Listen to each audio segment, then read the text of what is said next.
Noob getting caught out right there and not respecting the rotation coming from Kuro. Kuro, what a solid move. That was a bang. I mean, the fact that he threw some spells bottom, realized, wait a second, I can't do anything here. Yeah. And I expected there to be a little bit more annoyance from the IO Witch Doctor, but no, in reality, there wasn't there. So it frees up Kuroki to actually make that play, and Storm just hit 6 as he died. So right. a like 1 minuscule moment to actually find that kill, and he finds it. And yeah, because of that, now Mar gets the DD. Yeah, this is big. That's a massive recovery from what was a very one-sided mid lane. Does get pulled back in, tries to go for the swash. Noob a little bit pissed off about what happened and threatening to go all in on him there.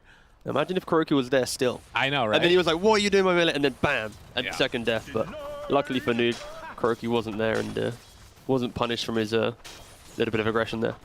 I mean, it's interesting because you think about the way that that could have gone, and I think good recognition from NIGMA as a whole just to say, hey, there's going to be a moment here where they're going to try and go for the all-in play, and they bring somebody mid to help them out right when they need to.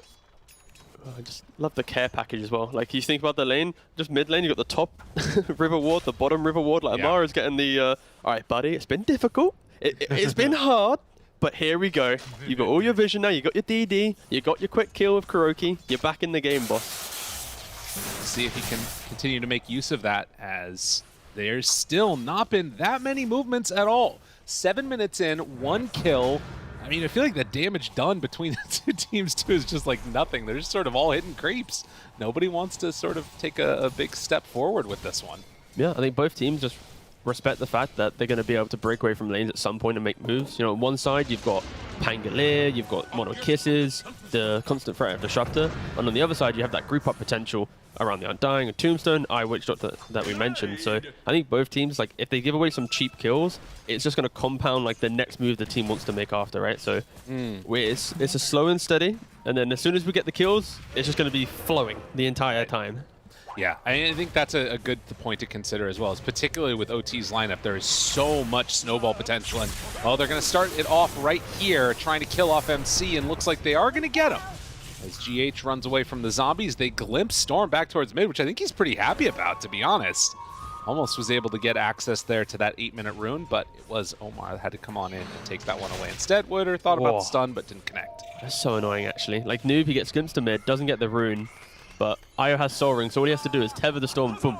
That's why you're full mana, and it's why we see Io's Storm being such a potent combo. I think we've seen it played like 6 times across all regions now. It's got like a 66% win rate. Like, it's in a very healthy position in the in meta right now, and yeah, I feel like teams will probably be picking this up a lot more down the line, especially when you see how simple it is to keep Storm happy in the game with the IO. Totally, and you've always got the worry of the Witch Doctor that you can come out with the last pick, because why not? I mean, it's going to be all over the place. It should be, to some degree. I feel like any of these heroes that just build like Guardian Greaves Pipe are still always going to be so valuable in these games, as again, Amar trying to finish off his Diffusal Blade is getting a little bit closer to it, and that feels like it could be a pretty good moment when they can make some moves together. Obviously, of course, the 10-minute mark coming up, and GH might be thinking about taking away that tome there too. SumaiL, Kuro going together on Omar, trying to take him down, hiding away Silence. SumaiL's still on him, but Wooder, look at the damage out on him. It's just there with the Voodoo Restoration and slowly whittling down the Morph and everybody else around him. And surprisingly enough, I mean, I say surprising, it's not as if this was like the most potent combos, but Witch Doctor did get a very small buff in the previous patch, right? Like, it's an extra 6 damage at max level on his heal now, so I don't know if it's going to mean too much, but, the fact that, Ice Frog was watching, they saw Gladiators dominate with it, you know what, we respect it, we want to see it more, take 6 more HP damage. Yeah. Not enough to really get it in, but, it's the small things that matter. And True enough. But no, for Wooder at least, yeah, he's got the 3 points into Voodoo, he's going for the Greaves, and, yeah, just wants to keep chilling, keep farming, and that'll be the downside of having the Witch Doctor. It's not like he can quickly sweep across the map and counterplay on rotations. Nice play there, picks up the Haster, and Noob gonna have to go for a little zip out, but Omar might be in trouble as the Pango rolls back and forth, catches him there, pushes high ground, but that does reveal the ward. Mar now gets up to the high ground, trying to get away from Noob, pops the haste, but the pullback is still going to be there, keeping more damage onto him, and SumaiL waveforms through, and they're going to be fine. And by the way, this is an enormous stack built up here, as they'll drop down the Tombstone, it looks like, and try and just steal this one away. SumaiL, he's posturing, isn't he? Okay, he's not. I was going to say, he's like That'd be quite a greedy play just to waveform in and yoink a couple of the big creeps. Nice disengage there from NIGMA, and that's kind of what they want to keep doing, is that constant poke. I respect the fact that SumaiL, he is, even though he's top net worth, he's still breaking away from his farm pattern to help kind of put a little bit of pressure on OOREDOO. Like, you really don't want them to just be sitting in lanes farming this entire time, because when you have two lineups, one that is death balling, if you have a death ball that AFK farms to 15, that death ball is going to feel so hard. So NIGMA, they are trying to, you know, break the game a little bit, but they aren't really succeeding, especially when you see Storm and Drow just happily farming up.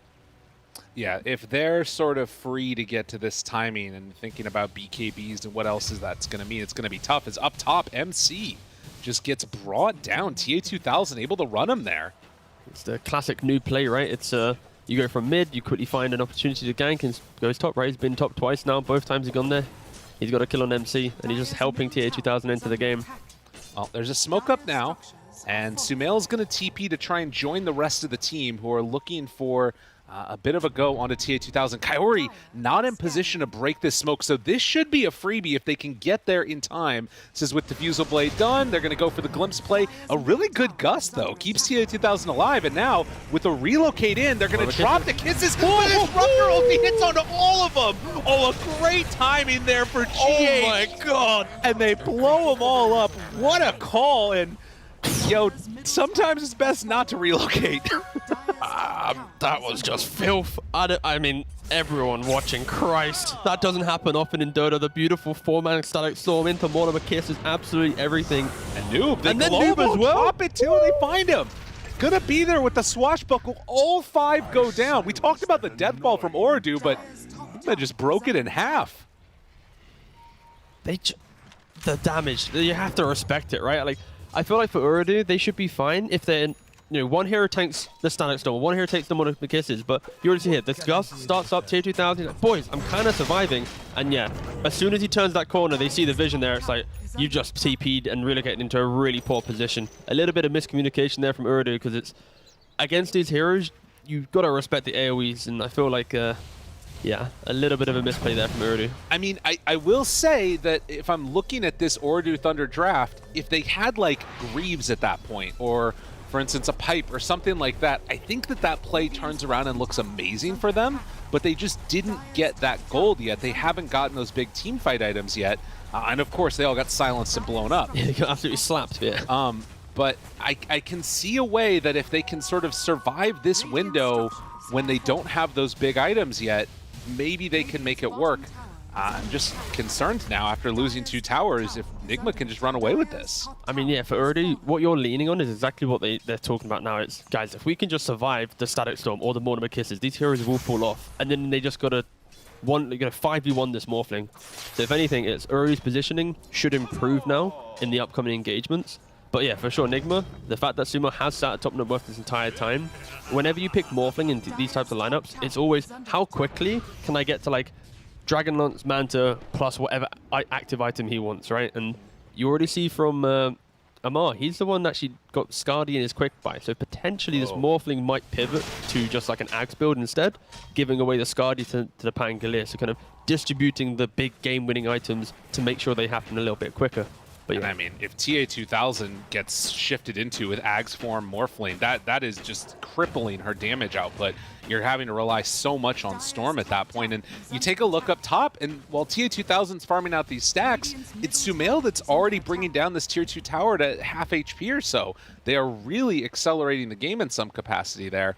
But OOREDOO Thunders, I mean, it still feels like they kind of need to death ball if they want to make a good fight happen, but it kind of feels weird now after losing that fight like that. Yeah, we haven't really seen the effect of this Witch Doctor, right? He's sitting at 0-1-0, sorry. He hasn't really kind of entered the game and gone, hey, look at me, try and kill me off, because he understands that, sure, he has some heal, but no way does he survive through a Rolling Thunder plus the Static Storm. So he can't be as confident as the previous Witch Doctor strats that we've seen, where their supports maybe don't provide any damage. So this is like an offlane combo now that is like, because of that top event, because of the fact that they can't comfortably look towards this mid tower, because of the threat of Pangolier, it has become quite a disjointed situation for OOREDOO, and they are going to be waiting for Drow or Storm to say, hey guys, I'm strong enough, enable me to get the damage out now. Well, we'll see if it ends up happening now. Kaori is down on the low ground. They're all underneath vision, and GH is going to pull him on back in just a moment here. Waiting for his timing. There's the glimpse, and Amar ready to chase, ready to kill. They've got everything and more than enough to bring down that Undying. I just want to go back to something that you said earlier. You said not 1-0. Yeah, I just kind of the Witch Doctor. Is that? Yeah, is that a thing? After I said it, I was like, "Damn, son! I really just went down the whole kind of roller coaster Every of type numbers of there." zero. I mean, not 1 and 0. Zero. Yeah, actually, you know what? I actually do say that. Now that I think about it. Yeah. Not 1 and 0. Not 1-0. Does anyone else? No, no one else says that. Am I like, oh God! I just said it in front of like 30,000 people. Ah well. Any 0-1-0 fans in chat? Can I get an amen? There we go. There's not 1-0 of them. I. All right, SumaiL Chat's gonna be swimming right now. It's good. Ready to take on down this tier 2 tower up top. Undying, he's back. Might get glimpsed again if he's not careful. Man, honestly, I think Amar's itemization could be real key in this game. Like, he's already got the Skadi, so identified that kind of healing. If he goes Shivas as well... He doesn't have the Skadi. He's queued it up, right? I understand it's okay. Amar, and he's the type of guy that will change it, right? But imagine the timeline where it's a BKB Diffusal Pangolier with, let's say, like, Skadi Shivas, right? You've now removed all the healing aspects with these 2 items, enabled SumaiL to go into this like hyper right-click damage. I could see it working out, especially with how they're playing the map right now. Oh, totally. And you look at Noob, he's trying to get into this BKB as quick as possible. It feels like for OOREDOO, they're trying to sort of hit a window before all that stuff comes online. The problem is that NIGMA are just coming online quicker. They've taken that tower, they've taken the outpost. If they wanted, they could start thinking about Roche. It's spooky. Yeah, I mean, when you compare the offlane as well, it's like Witch Doctor versus Snapfire. It's the race to the auras. Mind Control's already got the Grieve, so he's happily playing with his team. This was underneath a ward, this smoke that was moving out across, and with Witch Doctor Greaves done, they could take this fight if they want to, but TA2000, they get vision, the glimpse is going to be there.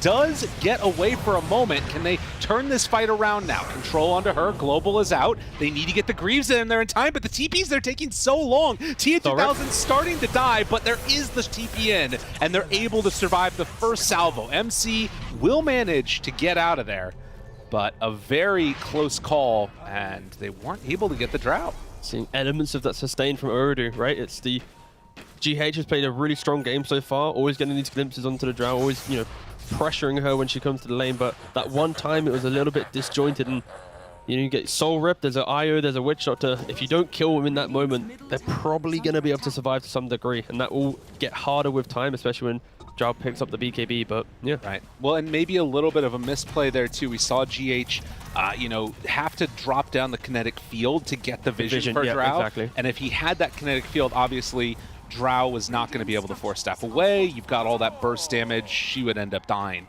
But right now, they do have a DD on Storm, ready to jump in the mid lane if people step up here. But I'm not sure if they want to stick around and take the full fight. Doesn't look like it. We got the vision out. They're probably going to retreat. Burrow could drop a vision or a ward down here. There's one off to the side, but no. Again, OOREDOO, they're like one key item away on all cores before they want to just break the map and make these plays, right? On Storm Spirits, the BKB that we're mentioning, same thing for Drow. Witch Doctor, he's like hurrying his way to get at least a hood. Yeah. Because again, Greaves, it's great, but like you need to get through this magic damage. If that top scenario happens again, if you have that hood or pipe that you mentioned, you're going to be able to completely turn that fight around. And I feel like for OOREDOO, they're just like, okay, concede the map. Wait, it doesn't matter if NIGMA get to do whatever they want for 20 minutes in this game, 25 minutes. Because of that one awkward situation, we are going to be able to recover down the line. And it's one of those make or break moments where if you concede the map, wait for an item, and then take the fight and lose, it can be rough. And Kaori, it can always be rough playing support. When you poke your head up into the enemy jungle, trying to go for a little D-ward, you're probably going to get killed off at some point. But that is the type of play that I think they're pretty comfortable making. Now, this one up top would be far worse, as they're trying to set up Woider and Omar. Able to find him with the Scatter Blast there. Stun is out, but Omar already making the move. Omar, does he have any way to break this one and get back in there for the save? It does not look like it, as they try and bring down this Witch Doctor. Very tanky, but eventually he dies. Omar TP's out. Can they bring him down in time? Not quite. So the kill on the Witch Doctor, much needed, and that was right before he did get that full hood completed. He's still going to be able to finish it off. I mean, it also took nearly 4 heroes to kill him off, so we're like, guys, it's happening. We're getting closer. We're coming online, kinda. I mean, it is still 10-3. It's like 1,000 gold lead, but you can see that there's a way that it could happen. I mean, this game's like amazing. Like, just the net worth is so even. Like, no team is like insanely in the lead. I feel like OOREDOO at any minute could just break this game by running across the map. The flip side, they could run into their absolute death, get slaughtered by a global and a rolling thunder, and the game's just over. Like, we're just building up to this one big point in the game. Right. Well, and underneath vision here, Mar's going to back out. It feels like Roche is going to be that thing that can sort of separate stuff around, and obviously, you know, Storm Spirit, Aegis, huge. More likely than not, it's going to be SumaiL, though, that picks it up if the sort of trend continues in the way that we've been seeing it. But they're confident, just holding on to the map right now, and not wanting to give up too much of it. Yeah, my most enjoyable thing to do in a cast is to analyze a Mars quick buy. So he's from the 3 items that he had in his quick buy, he's now went for the halberd. So option number 4. Right. Let's try and explain that one. So of course, when you roll around on Pangolier, you often die just to right click. So it helps with the evasion aspect during your ultimate. And on top of that, if you get on top of the drow, finish your ultimate, quickly throw the disarm, it can work out pretty well. But I'm honestly, I kind of convinced myself through his quick buy that BKB Skadi, you know, these items down the line could be really cool, but I think maybe that's like a 60-minute game. game, yeah. Somebody else on NIGMA convinced him to do something else, maybe. Who knows? That's true. There has been a lot of downtime in this game to try and reason with Omar. That's a good point. Well, 21, 22 minutes in, and still, the thing that's interesting about this is that NIGMA's sort of controlling the areas of the map that OOREDOO can farm in a way, but OOREDOO is still keeping up and farm pretty well, too. And now, as they are going to try and make a more concerted effort on NIGMA to go on in and take down Roche, this feels like it's going to be that moment where OOREDOO need to kind of deal with the big pressure that's going to be coming their direction. Yeah, you talking about where NIGMA's playing, because they're playing this top side of the map, they naturally will have Roshan ownership, and we talk about the fact that OOREDOO are kind of chasing that one item timing that was talking about, and they're not there yet. So yeah, NIGMA, they sense the state of the game. You know what? Take it away. Get that first Aegis. It is going to be into double BKBs and soon to be pipe for Witch Doctor. I don't know if he's going to get that one completed by the time the big push finally comes in, but maybe NIGMA ain't even trying to make that move because they're kind of all staying down bottom, and instead it could be OT that take the fight to them instead. You know, NIGMA, they have to be careful. Like, even though they have this lead in regards to Aegis, their lineup is all about, do they have Global? Do they have Static Storm? Do they have Mortimer Kisses? Like, if these spells are down, OOREDOO, they don't care. They don't have any cooldowns to do. So this next fight, it's all about how does OOREDOO poke that first engagement. And they're moving into the same area right now. This could be very deadly. Who they find at the start is going to be clutch and key. And where do they walk right into him? Going to be able to find MC there. SumaiL thinking about going on to 1, but already the tombstone is down. Amar gets the stun now onto the Storm. The Witch Doctor going to get healed back up to full. SumaiL runs in, tries to take down Omar, but TA2000 has got him. The Gust is there, Manta to back away. Noob tries to find him. They get the global out. Nobody dying. Nobody's dead. They might finally take 1. Nope, nobody's dying. Nobody wants to die. Nobody wants to get the kill. Omar, does he get out? Yeah. Because again, nobody's dying. Woo! What a team fight! Let's go, baby! Woohoo! Nobody's dying. Why? What are we playing Dota for? We're playing it for the fact that this game's never going to end. If either team can't kill each other, we're stuck here for life, guys. All right. Yeah, I mean, so OOREDOO, I'm sure if when eventually the fight recap might pop up in a minute, and the healing done, the sustain from OOREDOO. There's no fight recap. Wait, nobody no one died. Oh no! Oh what? Oh, of course. That's actually kind of sad. I just realized. Total healing so far for the Witch Doctor. Does that count as a bug? 500. Yeah, it should be a bug. That's a bug. Surely there was enough damage done to mitigate or to prove it was a fight, right? Robs is losing it. Maybe, yeah. Okay. Harry. At least we're seeing some healing stats pop up on screen, but yeah, realistically for OOREDOO, I think the reason why that fight, Kara's gonna die here, but it's fine. Maybe. I lied to you. He gets the tombstone down. They take the Aegis. I think that counts as a real death. And finally, Kara's gonna be brought down. Witch Doctor ulti's still going. Amar just gonna roll on by and roll on out. Doesn't want to get caught here in a weird position. And 11-3, 3K gold lead. Yeah, OOREDOO cannot walk up into this jungle. It's just lit up with NIGMA vision right now. That's a really good fight recap. That's not the... Oh, God. Dota, what a game. But no, I think for OOREDOO, at least in that previous fight, it was all about their patience with their BKBs, their positioning, right? It's like, when NIGMA initiates, Silencer's really holding off his global, but you know what? Let's go for another pickoff. Kuroky's got really nice positioning here, though. It feels like, yeah, they're going to see it now, and now they know that he's over there in the woods. But TA2000 spams out the wave, and we're again resetting. With Aegis down now, I mean, I guess that SumaiL's just chill until he gets Scotty. And I think OOREDOO are pretty comfortable, at least until Pipe. I don't know, as this game gets later and later, do you still think it has that same strength coming from the Drow Storm Spirit, like to deal with what the side of NIGMA has? Yeah, I think it should be able to scale quite nicely. It's more on TA2000's positioning, right? I think at all points of the game, Drow's going to be able to, with the Frost Arrows, with her Shard, be a threat to this Drow. It's more, can SumaiL, when he enters the fight, is he entering it with conviction, like, this is the perfect jump, I'm going to kill off the Drow, or I'm going to kill off the IO to prevent that sustain. So for NIGMA, I feel like as the game goes later, even though their items feel really good, they can always like throw a fight because they don't have that clean lockdown initiator. It's all on pretty much Amar on this Pangolier to roll around, get all the vision to know how to jump correctly. But on the flip side, OOREDOO, it's because they're so survivable, items will just make it even harder for NIGMA to kill them off. Well, they're going to walk straight up a hill with no vision. That's usually not that great, but this time it looks like it's going to result in Kuro going down dead. Mar rolls through yet again. We'll just go for the TP out after. No way to break that one, obviously, yet. And he gets away from harm. Yeah, now we talk about this healing. Morphling went for Scotty, and now Pangolier's actually going for the Sheevens. Glimpse, Snoop just gonna pop the BKB, ready to fight. On to MC, and look at it, a Static Storm dropped down. Dead. It is not gonna matter. They don't find a way to keep him alive.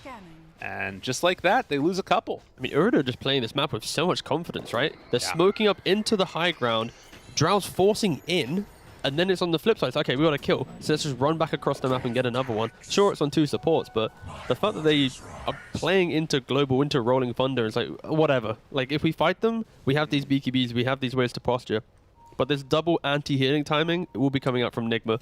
It would have been too slow if it was all on Amar. I think that's probably what the communication was after a couple of these fights, where OOREDOO is just surviving. SumaiL's like, guys, I have to go Scotty, I'm kind of close. Amar, please, buy the Sheevas, as they look at his quick buy, which whatever this mix-up is. I mean, this feels like it's going to be really good from them, to be honest. I like it a lot. And I think the other big question mark is going to be, you know, with these Boots of Bearing that's coming out from the Disruptor, are they going to be able to kind of match that timing that OOREDOO has here? Because they did get the pipe completed on the Witch Doctor. They have Pipe and Greaves on Snapfire too. And it feels like it's much more about how these fights start than anything else. Yeah, 100%. I think, especially for NIGMA, if the fight starts on their terms, it's going to be the Silencer waiting to hold the perfect global. They're walking into vision, though. Yeah, they should be able to jump in from downtown. They try and find him right away and going to catch onto that Silencer. It's a big kill to get if they can get him. A cookie. No. Stun is there. The Witch Doctor bounce back and forth, but enough heal coming out that they get that global off. But down on the low ground, TA2000 trying to kill off Amar, doing a good chunk of damage, but Kuro, he TPs back in and gets right on top of the Drow. So cutting off some of that agi with the IO and Witch Doctor gone. These heroes do not have the sustain, and TA2000 in a ton of trouble. They buy back on IO, want to come in to save TA2000. The heal is there, and now the turn, they take down SumaiL. They're going to blow them all up, and well, one after the other, NIGMA starting to fall. Mar's going to have to cancel that tether to get the Drow not taken back home. A huge win for OT. And well, go from Amar? Amar? That was not how that was supposed to go, and a lot of tips on the TA2000. There's some really good tips, by the way. They're like some S-tier tips right there. Sure. So for NIGMA, at least, that fight starts. They get Skadi and Sheevas. They're really punishing IO Witch Doctor. It looks like the fight should be theirs, but then just one buyback, keeping that Drow alive. And this is how Drow plays every single game right now in the meta. It's normally she gets jumped. How well can she disengage? How well can her team utilize 4-staffs, get her away from the main threat, to then let her turn around and gust multi-shot back into the engagement? And when you have this IO buyback relocate, it just makes that feel even better. So yeah, just really nice from OOREDOO, kind of playing in the correct position, having their wards, and knowing how to get the Drow into the best spot to turn it around. And this is what I was mentioning with SumaiL. even though he's farming, he has to be scared, like afraid of if he jumps in incorrectly, he will always be under threat of drow. And now you've got this next thing coming up too, which is going to be this DD rune online. I liked the idea that Kuro had to like just try and TP in and stay on top of TA2000, but a ton of mobility at this point. And also has that Titan Sliver. Roche back up in 2 minutes here. OT, are they going to keep trying to play aggressive around the map? And for NIGMA, I mean, what's sort of the next thing look like? Because that was their item timing, and with buybacks, with relocates, it didn't look great. But you literally were asking about the idea of starting the fight, right? And for NIGMA, that was an example of already dictating the fight, right? It was, sure, it looks good because NIGMA's able to quickly use their spells defensively and then get numbers advantage to try and chase the fight. But on the flip side, if they were the ones smoking, if they were the ones getting the pick off, this would not have happened. Right, and also they walked in underneath a ward, and it was like a very aggressive, that ward's going to get dewarded. It's on like instantly gone afterwards, but it literally won them the fight. And now it's going to be NIGMA smoking in, and again, looking like they're going to end up in an area where there's already vision down for OOREDOO Thunder.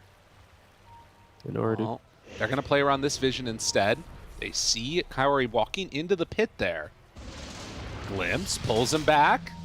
Not going to go for the all-in. So now everybody knows where everybody's at. Yeah, NIGMA, again, they don't have that quick blink stun style hero, so it really is, okay, you poke them a little bit. If they have the vision, then they capitalize on. So you see NIGMA very much respecting this high ground vision. They themselves are hugging their own ward. But I don't think either team, I mean, for OOREDOO, they're smoking up now. They can break and do this, but it's all about can they get to this hill and de-ward it instantly. It's a big fight. I mean, they saw that something was farming that medium camp, and TA2000, he's DD'd, he's walking right on in. SumaiL spots him, but they already dropped down. The Static Storm has to wait for him out.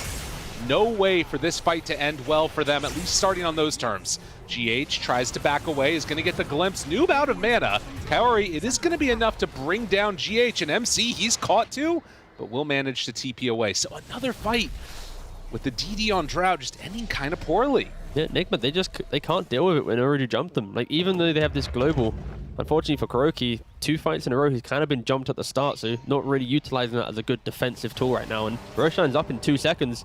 They should be able to scout it out. Oh, that's pretty awkward. Oh, that one hurts. That's so awkward. What? No! Oh, that's really frustrating for them. Okay, so that at least gives NIGMA the chance to fight it out for Roshan. Very honorable of them, for sure. But they were literally on the doorstep. They were just... Oh. I think they can still, like, if they went back in and scouted it, I feel like they could still do it, because NIGMA's very spread out across the map. And Kairi, he's going to walk back in a bit, see that it's up, and we'll see if they decide to go for it or not. But this does buy enough time where NIGMA are now realizing that Roche is probably going to be going down. They have global available. Static Storm up in 10. I'd be very surprised if NIGMA wasn't able to at least walk over here, but it is going down so quickly. With Tombstone to tank, Drought to click. Very low. Thinking about running in. They're all around the area, but it's too late. They come in a little bit too late there. I honestly thought for OOREDOO that TP out would have given like an extra 10 seconds for NIGMA to get there, right? But luckily for OOREDOO at least, it was, wait a second, let's just walk back over just to double check. Well, they did realize that there was vision in the area there too. So get the D ward on that spot. OOREDOO Thunder still looking very good. And we're just going back for the heart next on the Witch Doctor, because why not? We'll upgrade from a fluffy hat to a heart. Man, he's playing the most chill game possible, right? He's an off-lane player. He's like 0-3-7. I had to think which one I wanted to start with, just in case I want to say 0. Yeah, he's just got some greaves, some pipe. He's just living the dream. This is the fun thing. Like, there is no way you can play off-lane Witch Doctor in your pubs, right? This is clearly something they had to try and...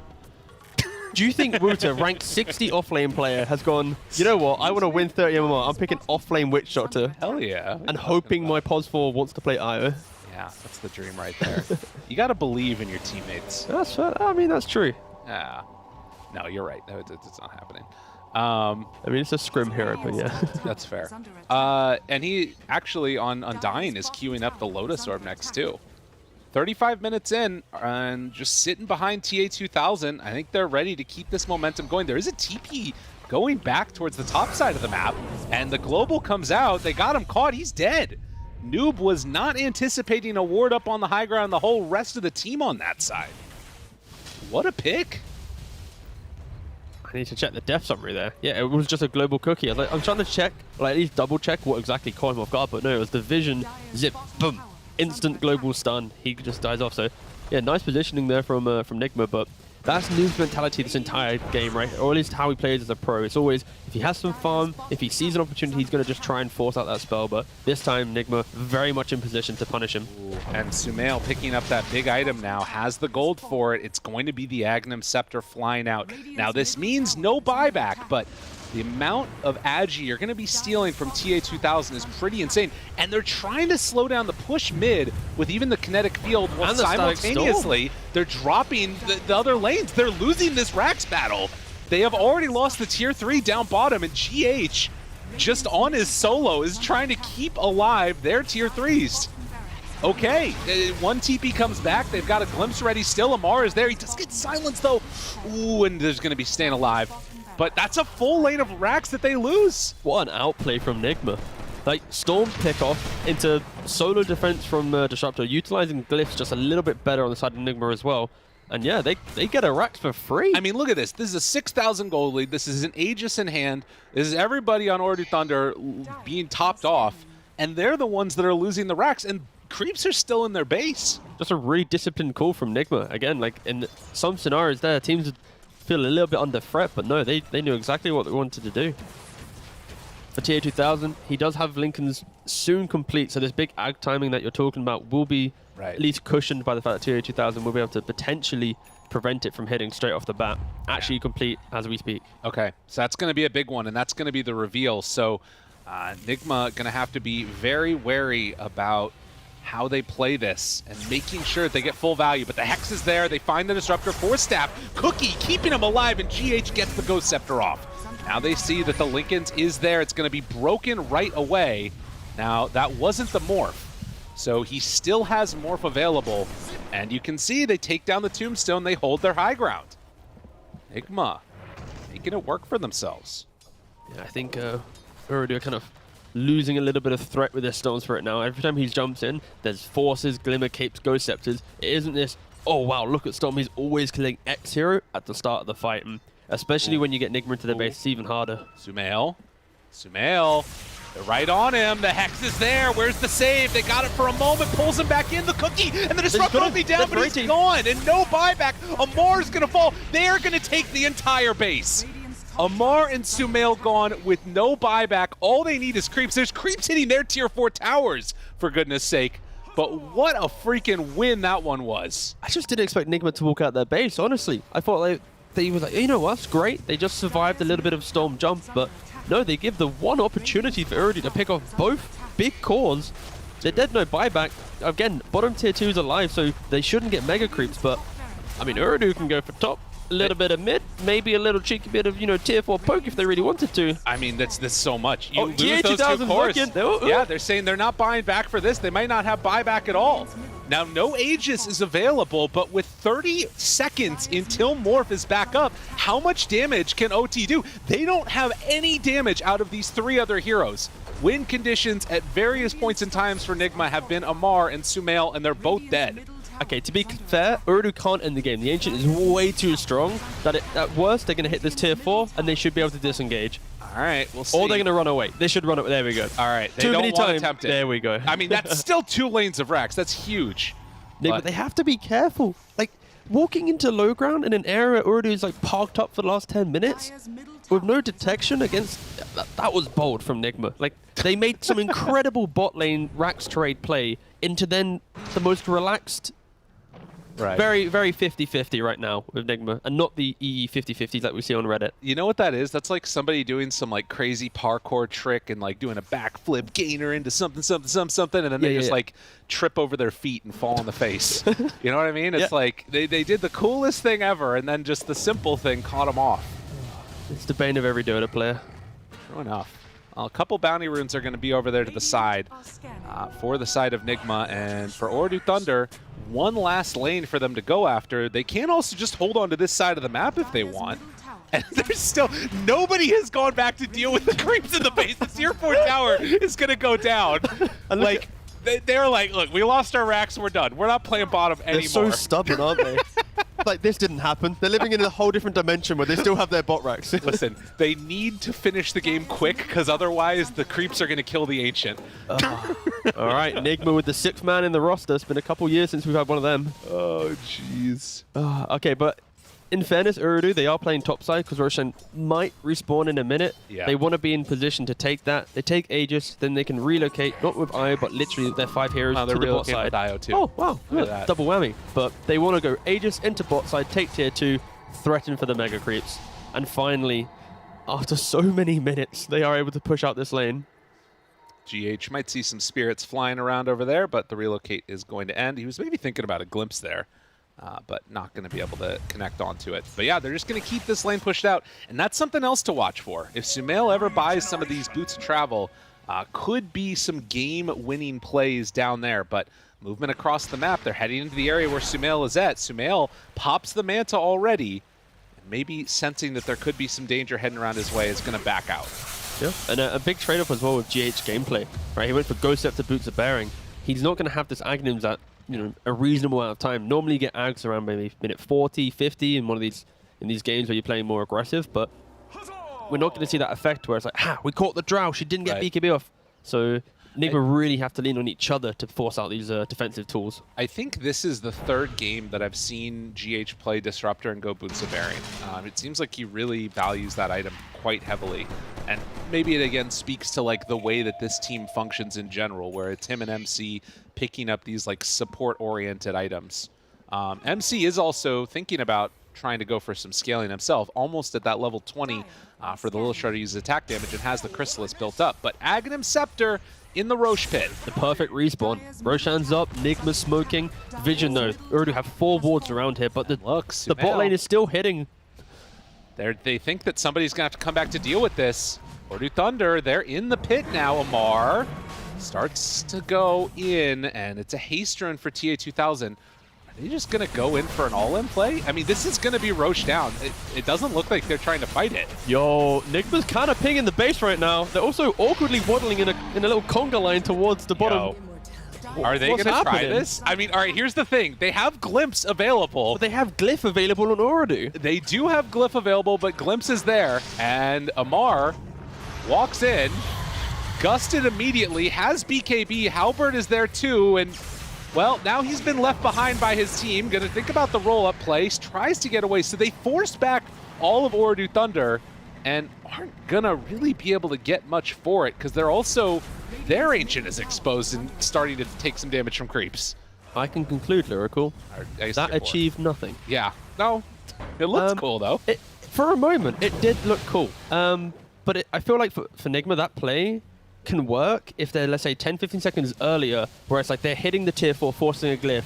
Roshan just is started to get hit, and then you cause that like 2-way thought process for OOREDOO. It's like, do we finish Aegis? Do we protect our base? Are we glyphing? But because it was so late, it just allowed OOREDOO to simply reset, TP back, sweep into the bot side of the map, most likely take tier 2 and potentially this, you know, tier 3 for free.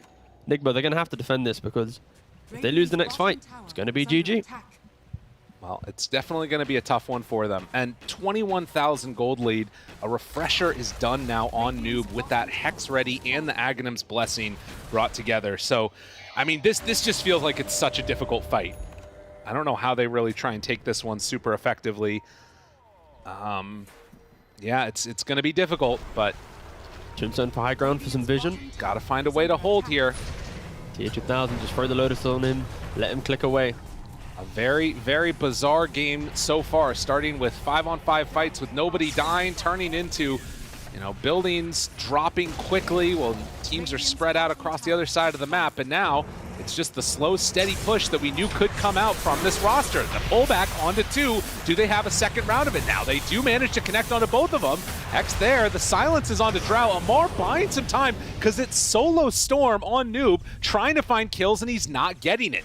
Kuro still backing away. They thought about that jump with the stun, but wasn't able to quite connect it. Now SumaiL is turning to TA2000. TA2000 not hitting very hard with almost no agi, but no another damage. pull, he zips into it. SumaiL caught, but the turn now onto Stormy dead. The Witch Doctor ulti doing some damage, but SumaiL is so strong right now on this Morphling, manages to kill him off once. Can they do it again? Omar wanted to go in for the save and tries to make a play, and it is going to be enough. Good play by the IO to get Drow out, but it cost, well, soon to be for their lives. I mean, OOREDOO kind of got baited by how survivable they were. The fact that that engagement, I'm not sure he dies on the relocate back, but yeah, OOREDOO, they were like, you know what, we're not dying, we're doing great. Noob's controlling up 2 heroes for nearly like 8+ seconds on the top side of the fight, but yeah, for OOREDOO, I would argue they just need to think about buildings in that play. Don't go for these chasing moments, don't try and do anything crazy, just stand, A-click, protect Drow, try and, you know, actually get the mega creeps. But instead, they give NIGMA a little bit of breathing room. Take a look at this replay here. Yeah, it was a moment where, like, obviously Noob felt like he could go in, catch onto these two, but Omar just absolutely disrupting this fight. And, you know, for Drow, obviously, what was going on was she was trying to put her BKB into her, like, regular inventory. Finally had it in, but then at that point, it wasn't really a great go again. Again, you see from TA2000, at the start of the fight, it was like he throws out a multi-shot, and then it's like awkward, he walks around for a little bit, then he comes back in, hits some buildings, now he's at this point of the fight, so unfortunately, a little bit of indecision from OOREDOO and how they wanted to approach his high ground. Noob, again, happily controlling up a lot of heroes, but... Back in the real world, that is going to be Silencer having to force Steph away, and yeah, you can see on his face there, a little bit of concern about what was going on. Don't tug too hard, buddy, you're gonna lose your hair like me. As 47 minutes in, 11K gold lead is what you're down to now. And thinking about that next round of Roche soon. God, do you think it's going to be a base race type game, or is it going to be like a clean... like, we've had, what is it? You know, 23 kills in 46 minutes? That is depressingly low. Esportsbet.io is still very much in the favor of OOREDOO Thunder, but I think that there's something to be said for what you're talking about, this Morphling just backdooring, you know, and particularly now that the tier 2 tower is taken down mid, it gives him a really good window here with, you know, waveform attacks, targets, stealing all that agi. Could be dangerous. Let me double check. Okay. Ooh. Okay. So, OOREDOO have a little bit more HP on their tier 4 than NIGMA's. Again, NIGMA the one that haven't really been hitting buildings for that long. Yeah. But we very much like a mirrored situation here. If either team really wanted to go for it, who actually does it quicker? I'm pretty sure NIGMA does it quicker. They actually have Boots of Bearing, some Snapfire right clicker, some sumo. Yeah, you know what? NIGMA would win a base race, I think. But then overcharged Drought. Ooh, there's so many little factors here. I mean, the other thing to consider too is going to be that element of glimpse. You know, when, like, keeping track of these BKB timings, if somebody tries to come back and defend and sort of Disruptor is there, that feels like it's a really good hero to sort of mess up those things. And you can see, for NIGMA, they're sending in through top, and they're probably just going to get this set of racks again. Nobody is home to deal with this, and SumaiL hits so hard. I think this is at the very... Well, they're TPing back now, starting to at the very least. And more importantly, Glyph has been forced. Yeah, that's the big one. Yeah, and it's going to be quite a large window now, nearly up to 4.5 minutes now, that NIGMA. Anything in the base, if OOREDOO are out of position, SumaiL, like you mentioned, will happily do the damage to convert. SumaiL a little bit low on mana, and we'll send in those Manta Illusions, trying to take him down. While bottom lane, Noob ready to jump on anybody that happens to show here. Still has that refresher ready to go. Was not that great for them in the last fight. Again, just because of how well Amar was able to zone out the rest of them. But both teams very much afraid of stepping one step forward, because both teams recognize, like, if you lose a big fight right now, game's over. Ooh, I mean, if Noob's have to keep this bot lane pushed in, there'll also be scenarios where NIGMA commits into top side. I can relocate the Drow in as well. So there's multiple ways where this game could get quite spicy towards the end. But I think NIGMA did a really good job posturing on the top side of the map, once again waiting for that next Aegis, skipping the waves out and preventing OOREDOO from getting themselves into a position where it's like, okay, we're knocking on your bot lane once again, come and defend. Ooh, Amar, TA2000 there, just throwing out the gust, just in case it was the real one. He has that gem, and continually shoving out this top lane too. this entire game has become awkward because of that one split decision. You know, when NIGMA took bot racks? Yeah. This bot racks is keeping the bot lane away from, you know, NIGMA's side, preventing OOREDOO from punishing mega creeps. Well, this is the smoke out now. OOREDOO, they've held their position for a very long time. NIGMA, do they realize what's happening? They're going for the big wraparound. Do they have a ward available, actually, to play? Down. They're taking the outpost. GH realizes this as it is taken over. Now hiding behind the pillar.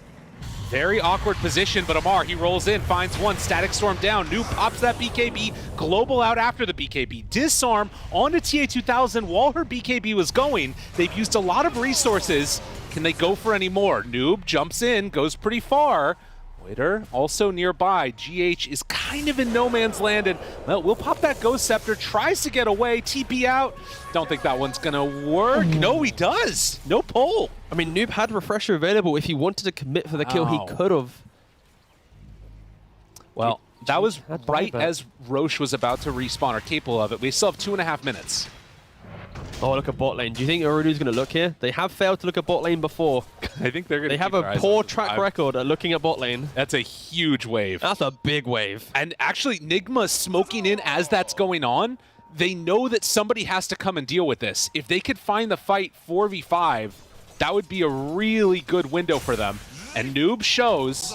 He has bots, though. They have outposts as well. 2000, keeping their eyes on him. They break it already. That's Lincoln's use. SumaiL waveform in. Amar tries to find him. TA2000, they reveal with the gem. Noob wants to get in here to try and get towards the fight. He actually TPs onto the creep wave. They've already killed off Kaori, but the pullback onto 2. Good damage out. Second salvo. Do they have enough damage to kill him off in time? GH Ghost Scepter gets the turnaround onto the Witch Doctor. SumaiL, he's in some trouble. Broken. Waveforms in onto TA2000, trying to get him. He switched into the Morph, doing so much damage out there. SumaiL trying to stay alive, but the pullback the second round. Noob is keeping him there. Omar was there for the turn with the heal.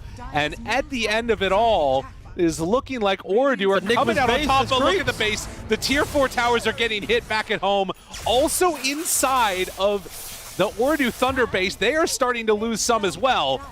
The Ancient's going to be exposed. The buyback is there from SumaiL. Things getting very weird. All right, so somehow after all of that, it's actually NIGMA who progressed the base a little bit better. Yeah. They take tier 4s first. They lose the fight, but there's some weird things going on. Again, I guess, though, the problem is, like, they have to have a creep wave in through bottom because they're not probably going to be able to get one in towards mid. Yeah, and for OOREDOO, again, that previous fight, it's all about just prolonging the engagement, making sure they survive through the global, and don't allow Morphling to get on top of Drow, prevent marksmanship, and get the A-click war going. Yeah. I think OOREDOO did a really nice job just continuously kiting back, click, kite back, click, and NIGMA, unfortunately, it was very chaotic, very split fight, and that's not what their draft needs. Sure, you can have Pangolier create some chaos, but you need to have at least some synergies on other people to, you know, kill off these very tanky heroes.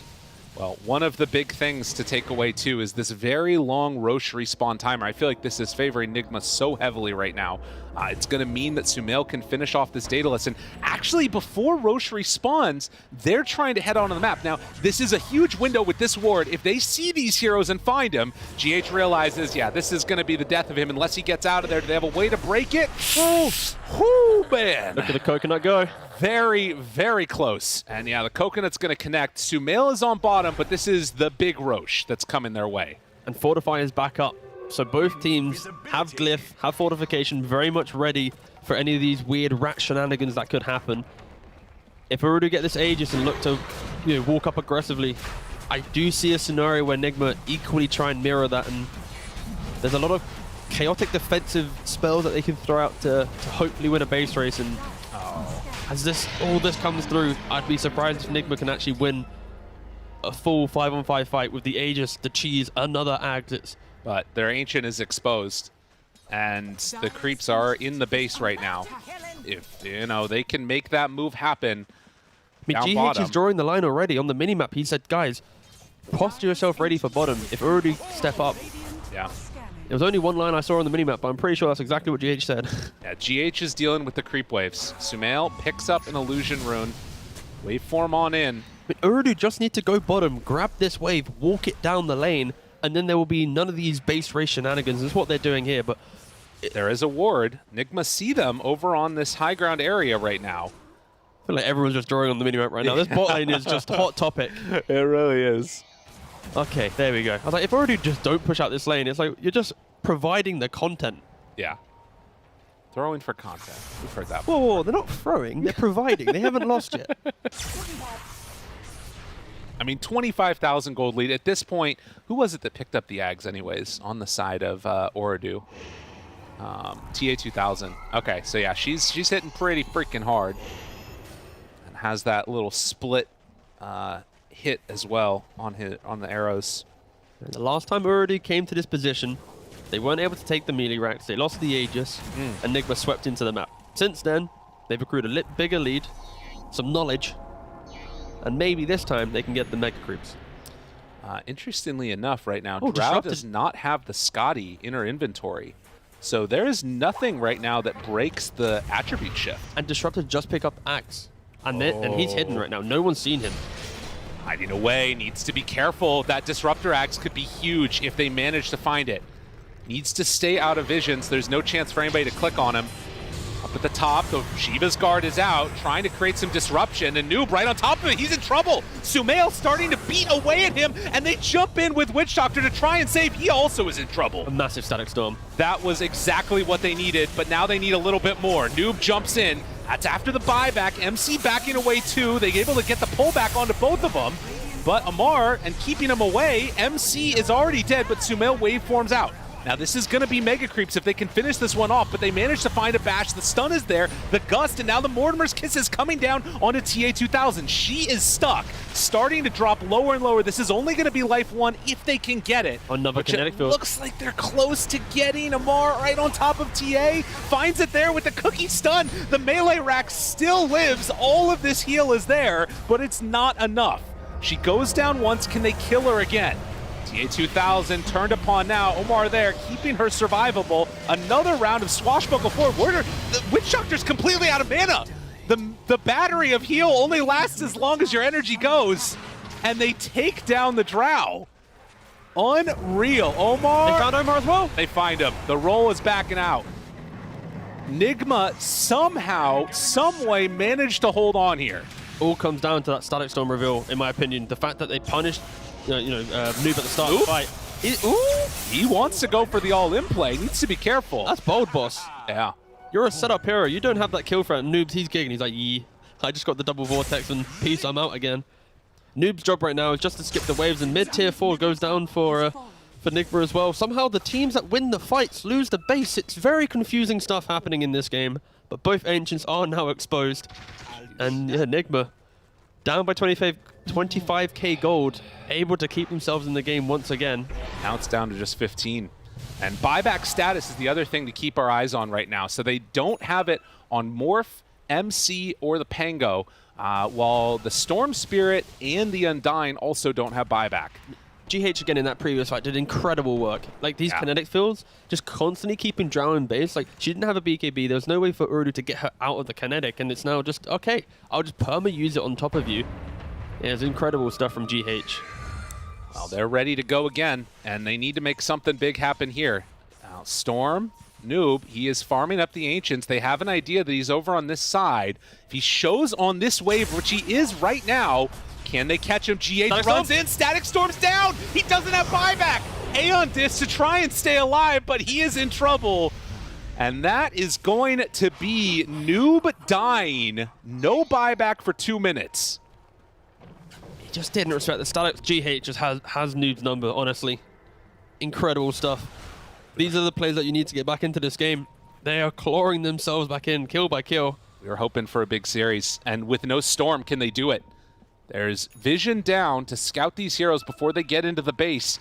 But I think right now, if you're NIGMA, you have to at least be thinking about going for the all-in play. With the Ancient exposed, no Storm Spirit, it's down to Drow. Can she do it with these other supports? I mean, 3 support heroes, basically. They have to throw some bodies in. They're the one with buyback. They just have to buy as much time as possible. Hope for an overextension. Drow, no buyback there, like you said. SumaiL steps forward. TA2000, the waveform in, able to get the Voodoo switcheroo for the moment. Ancient starting to fall, 70 seconds without the storm. Amar, they go back in. Kaori, he's in trouble, going to die. Double tombstones down. Amar bouncing back and forth in the fountain while the rest of the team trying to take this down. Drought does have a rapier, but do they have the ability to do the damage that they need? Amar very much in the fountain, still trying to do what damage they can, but SumaiL eyes on the prize, and the disarm is there. They don't have a way to stop it. It's over. The smile from SumaiL as they get the win. Just under 60 minutes in, and those are some smiles of a well-earned victory. What